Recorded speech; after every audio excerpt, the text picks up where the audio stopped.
Hi, this is Eddie Caro, and welcome to another episode of the Hardcore Soft Skills Podcast. In this episode, I will continue talking about some of the skills that I talk about in my book, Hardcore Soft Skills, A Guide to Work with Humans.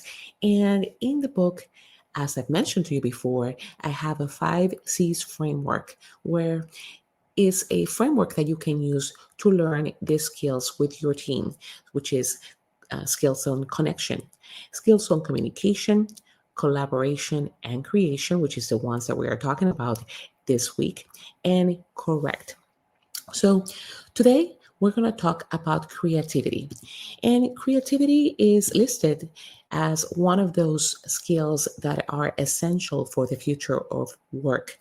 According to a report that was published recently by the World Economic Forum, where they talked to multiple companies from multiple countries, they were trying to figure out what were those skills that will help the workforce prepare for the challenges that were coming up, including, of course, artificial intelligence use and the shift of the workplace, because the roles that we know now may not exist in the future.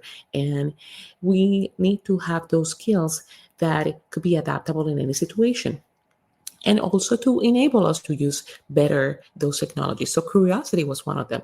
And when we think about curiosity, we think of great, like an act of being curious, but it's a skill that we need to develop constantly. So today I'm going to talk about some alternatives that you can have with your team to help you become more curious or practice your curiosity muscle. So curiosity is definitely a driver for innovation. So as I explained in the book, there was this research done where they recruited 200 employees working in various companies and industries. And on those employees, twice a week for about 4 weeks, half of them received a text message at the start of the workday that was reading, "What is one topic or activity you are curious about today? What is one thing you usually take for granted that you want to ask about? And please make sure that you ask a few why questions as you engage in your work."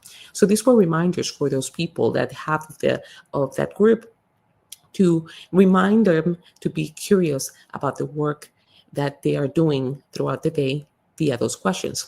Now, the other half, the control group, received a message that said, "What is a topic or activity that you'll engage in today? What is one thing that you usually work on that you'll complete today?"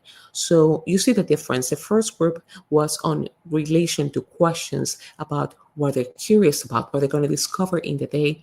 And the other group was about, hey, what are you going to be doing today?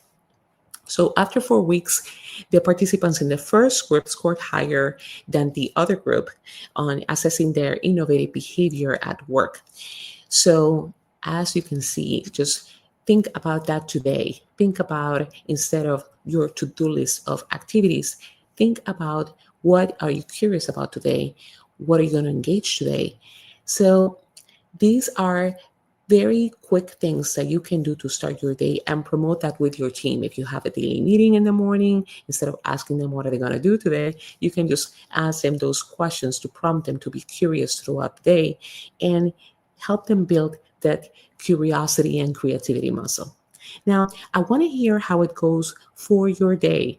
Let me know. Go to hardcoresoftskillspodcast.com and reach out to me and let me know how it went. And also remember that in the website, I have multiple resources, courses, upcoming workshops, and get in touch with me if you want me to facilitate your workshop. Thank you again for listening.